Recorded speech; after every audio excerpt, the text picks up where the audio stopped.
So this is Kaushal and welcome to English point. तो आज की क्लास में हम नॉन फाइनाइट वर्ब की स्टडी करेंगे और यहाँ पर टोटल जो सेंटेंस हैं वो हैं आपके 18। कमेंट के माध्यम से टोटल स्कोर बताना है, लास्ट में टोटल स्कोर आपका कितना हुआ है। तो चलिए शुरू कर लेते हैं क्लास को। तो नॉन फाइनाइट वर्ब आपकी कितनी तरह की होती है? 3 तरह की होती है, जिसमें आप एक होता है आपका इन्फिनेटिव, एक है आपका जीरंड और एक है आपका पार्टिसिपल। ठीक है। और इन्फिनेटिव 2 तरह का है, जिसमें आपका ये टू इन्फिनेटिव होता है, एक आपका बेयर इन्फिनेटिव है। जीरंड वर्ब में आईएनजी लेकिन सेंटेंस में नाउन का कार्य करता है। पार्टिसिपल इंग्लिश में 3 तरह के होते हैं, present participle, past participle and perfect participle. ठीक है। तो इन सभी का हम आज एक्सरसाइज करेंगे। स्कोर के लिए तैयार रहें, साथ ही साथ चैनल को सब्सक्राइब कर लें, दोस्तों के साथ शेयर कर दें। यदि क्लास पसंद आए तो प्ले स्टोर से इंग्लिश पॉइंट का ऐप भी डाउनलोड कर सकते हैं, आप सर्च कर लीजिए। तो सबसे पहले लेते हैं sentence number 1। You can't stop me dash what you want, यानी आप मुझे स्टॉप नहीं कर सकते जो भी तुम चाहते हो। तो डू का आपको यहाँ पर करेक्ट फॉर्म फिल करना है, क्या यूज करेंगे? तो स्टॉप समबडी डूइंग समथिंग होता है, स्टॉप समबडी डूइंग समथिंग, यानी कि यहाँ पर क्या यूज किया जाएगा? आपका right answer option number A, doing का यूज किया जाएगा। Option number A right answer होगा क्वेश्चन नंबर फर्स्ट में। नेक्स्ट है question number 2। I must draw now, मुझे अभी जाना चाहिए। आई प्रोमिस डैश लेट, अब प्रोमिस के बाद क्या यूज होगा? Not being late, not to be late या टू नॉट बी लेट, क्या यूज करेंगे क्वेश्चन नंबर 2 में? तो देखो, जब सेंटेंस में प्रॉमिस वर्ब आपकी लगी है तो इसको नेगेटिव आप इन्फिनेटिव पर बनाते हैं। तो सबसे पहले आपका यहाँ पर टू इन्फिनेटिव आता है, प्रॉमिस टू डू समथिंग होता है। तो यहाँ पर करेक्ट आंसर होगा promise not to be late. Option number 2 right answer है, यानी option number B right answer है क्वेश्चन नंबर 2 में। आगे बढ़ते हैं, सेंटेंस है आपका 3 एंड सेंटेंस नंबर 3 में है do you want dash you और do you want to go alone. तो यहाँ पर बताना do you want me coming होगा, मी टू कम होगा, दैट आई कम होगा या दैट आई विल कम होगा, क्या होगा राइट आंसर क्वेश्चन नंबर 3 में? तो सेंटेंस नंबर 3 में देखो, वांट के बाद आपका इन्फिनेटिव फॉर्म आता है, ओ सॉरी ऑब्जेक्ट आता है पहले तो, है ना, और टू इन्फिनेटिव यूज होता है, वांट के बाद टू इन्फिनेटिव। तो यहाँ पर आपको लिखना वांट मी टू कम। कौन सा ऑप्शन राइट हुआ? Option number B right answer होगा क्वेश्चन नंबर 3 में। नेक्स्ट है सेंटेंस आपका 4 एंड सेंटेंस नंबर 4 में है आई नो, मैं जानता हूँ, आई लॉक्ड द डोर, मैं जानता हूँ कि मैंने दरवाजे को लॉक किया। I clearly remember it, clearly remember locking it, to lock it या टू हैव लॉक्ड इट, क्या यूज करना है क्वेश्चन नंबर 4 में? तो यहाँ पर देखो, रिमेंबर के बाद आपको क्या यूज करना है? यहाँ पर आपका यहाँ पर यूज हो जाएगा लॉकिंग है। आई क्लियरली रिमेंबर लॉकिंग इट, ये होगा करेक्ट आंसर क्वेश्चन नंबर 4 में। नेक्स्ट है सेंटेंस आपका 5। She try dash to be serious but she couldn't help. Couldn't help मतलब वो नहीं रह सकती सीरियस, नहीं रह सकी सीरियस, प्रयास किया। Tried laughing to be serious, to laugh, that she laughed या लाफ, ये बियर इन्फिनेटिव हो गया, टू इन्फिनेटिव हो गया, या आपका जीरंड हो गया, क्या यूज करना है क्वेश्चन नंबर 5 में? तो ट्राइड के बाद आपका यहाँ पर यूज किया जाएगा जीरंड, राइट आंसर होगा ऑप्शन नंबर ए यानी कि लाफिंग, ये आपका करेक्ट आंसर होगा क्वेश्चन नंबर 5 में। नेक्स्ट है सेंटेंस आपका 7, यहाँ पर ओनली 2 ऑप्शन है, बहुत ही सिंपल होगा फिर तो। Paul lives in Berlin now, Paul अभी कहाँ रहता है? बर्लिन में रहता है। He likes dash there, likes living there या टू लिव देयर, क्या यूज करेंगे क्वेश्चन नंबर 6? तो like dancing, like playing, like swimming, क्या यूज हो रहा है? जीरंड। तो यहाँ पर आप कर लो like living, living there. Next sentence 7 और यहाँ पर है it is not my favourite job, यह मेरा फेवरेट जॉब नहीं, but I like dash the kitchen as often as possible. लेकिन मुझे लाइक के बाद यहाँ क्या यूज होना है? क्लीनिंग, क्लीन, टू क्लीन या दैट आई क्लीन, ये gerund, bare infinitive, to infinitive, ये क्लॉज हो गया, क्या यूज होगा क्वेश्चन नंबर 7 में? तो यहाँ पर देखो, यहाँ पर आपका यूज किया जाएगा आपका ये ऑब्जेक्ट है to infinitive, like to clean. ये होगा करेक्ट आंसर क्वेश्चन नंबर 7 में यहाँ पर। ओके, नेक्स्ट है सेंटेंस आपका 8, और 8 है आपका आई एम टायर्ड, मैं थका हूँ। I would rather dash out this evening if you don't mind. Not going, not to go, या फिर डोंट गो, या फिर नॉट गो, क्या यूज करेंगे सेंटेंस नंबर 8 में? तो देखो rather, I would rather, rather के बाद आपका बेयर इन्फिनेटिव का प्रयोग किया जाता है। क्या था? Bear infinitive. टू इन्फिनेटिव तो बिल्कुल भी नहीं आएगा, और नेगेटिव बनाना है तो आप ऐसे लिख लो not go. I would rather not go out this evening. Correct answer आपका होगा option number D question number 8 में। नेक्स्ट है सेंटेंस आपका 9, और 9 में है कि I would rather dash anyone what I said. यहाँ पर बताना है क्या यूज करना है, तो जल्दी से देखें। तो यहाँ पर आपका क्लॉज लिखा हुआ you don't tell, you not you tell, you didn't tell, and you wouldn't tell.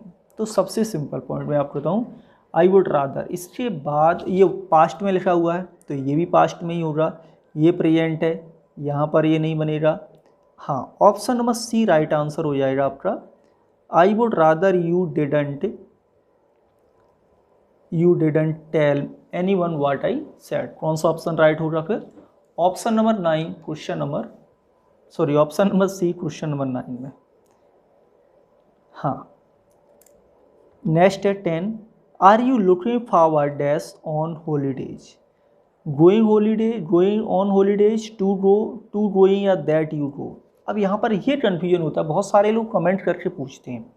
तो सबसे पहले देखो, लुक के साथ फॉरवर्ड, तो ये आपकी फ्रेजल वर्ब होगी लुक फॉरवर्ड टू, ठीक है ना। टू प्रपोजिशन लुक फॉरवर्ड के साथ जुड़ा हुआ। अब यहाँ पर हम जो भी वर्ब लिखेंगे वो आपकी जीरंड फॉर्म में आएगी। क्या यूज होगा? गोइंग देयर, याद रहे, ठीक है ना। आप बी ऑप्शन यूज नहीं करना, option number C right answer है 10 में।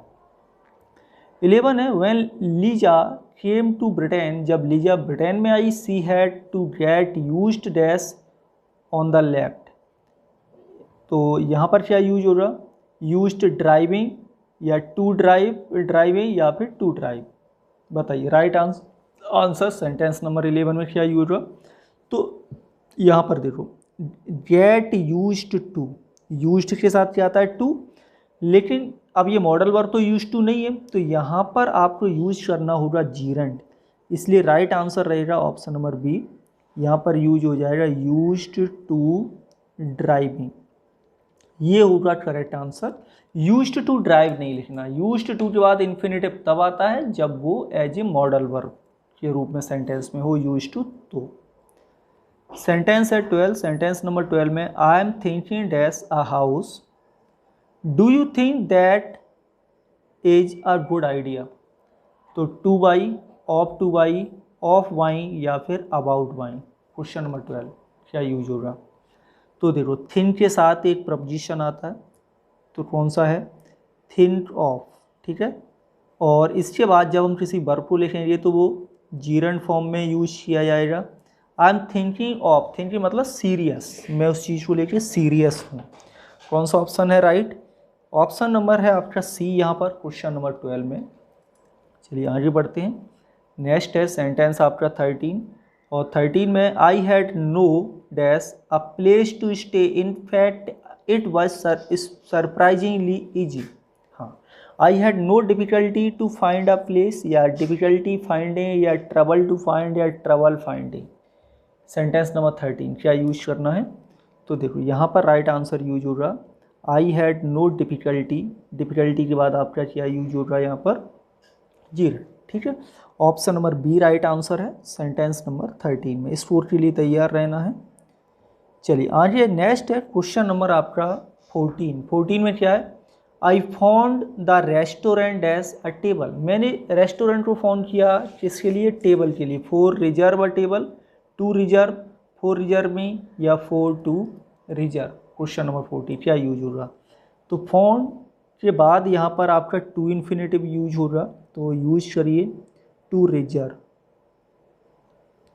आई found the restaurant to reserve a table. Option number B right answer है क्वेश्चन नंबर 14 में। नेक्स्ट है सेंटेंस 15, आपको बताना है यहाँ पर क्या यूज हो रहा। James doesn't speak very clearly, James बहुत ही स्पष्ट तरीके से नहीं बोलता है। It is difficult to understand him, या फिर he is difficult to understand, या he is difficult to understand him, क्या यूज होगा क्वेश्चन नंबर 15 में। तो सिंपल सा पॉइंट है, option number A right answer है। It is difficult, it is difficult क्या, उसका बोलना है ना। तो यहाँ पर जो राइट आंसर है वो option number A, it is difficult to understand him, यानी उसको समझना बड़ा ही डिफ़िकल्ट होता है। तो right answer option number A, question number 15। Next है 16, एंड 16 में है आपका the path was icy, path कैसा था, आईसी था, यानी वहाँ पर बर्फ पड़ी हुई थी। So we walked very careful, इसलिए हमने कैसे वॉट किया, बहुत ही केयरफुल होकर वॉट किया। We were afraid of falling, from falling, to fall या टू फॉलिंग, सिंपल है। अफ्रेड के बाद फिक्स प्रपोजिशन, अफ्रेड के बाद फिक्स प्रपोजिशन क्या आता है, ऑफ, और किसी भी प्रपोजिशन के बाद वर्ब लिखेंगे तो कौन सा फॉर्म आएगा, जीरंड फॉर्म आएगा। क्या हो जाएगा right answer, we were afraid of falling, ये होगा करेक्ट आंसर क्वेश्चन नंबर 16 में। नेक्स्ट है 17, और 17 में क्या है, I didn't hear you, you must have been very quiet, यानी मैंने तुम्हें नहीं सुना तो तुम कैसे हो रही, बहुत ही शांत हो रही। क्या यूज करेंगे बताइए राइट आंसर, ट्रम, टू ट्रम या फिर ट्रम। तो डिड नॉट हियर के बाद आपका ऑब्जेक्ट आता है, पर्सन लिखा है, और इसके बाद आता है आपका बेयर इन्फिनेटिव। क्या यूज होगा, बेयर इन्फिनेटिव। तो करेक्ट आंसर होगा 17 का आपका ऑप्शन नंबर ए, ट्रम। एंड लास्ट सेंटेंस है आज की क्लास का ये 18, और इसमें dash a hotel dash we looked for, look for आपकी फ्रेजल वर्ब है जिसका मीनिंग होता है search. Somewhere to have dinner, finding, after finding, having found या बी फाउंड, क्या यूज होना है। तो यहाँ पर आपको यूज करना है राइट आंसर क्वेश्चन नंबर 18 का option number B, after, after preposition है तो इसके बाद आपका जीरंड आएगा finding. After finding a hotel we looked for somewhere to have dinner. तो आज की क्लास कैसी लगी कमेंट करके बताएं। टोटल स्कोर बता सकते हैं, टोटल स्कोर आपका कितना हुआ है, दोस्तों के साथ शेयर कर दें भाई। और कोई भी डाउट्स वगैरह हो तो नीचे कमेंट के माध्यम से बता सकते हैं। प्ले स्टोर से आप इंग्लिश पॉइंट का ऐप डाउनलोड कर सकते हैं, जहां पर आपको और भी कई सारी क्लासेस मिलती हैं विद PDF नोट्स के द्वारा। तो मिलेंगे आपसे नेक्स्ट क्लास में, तब तक घर पर रहिए, सुरक्षित रहिए, थैंक यू।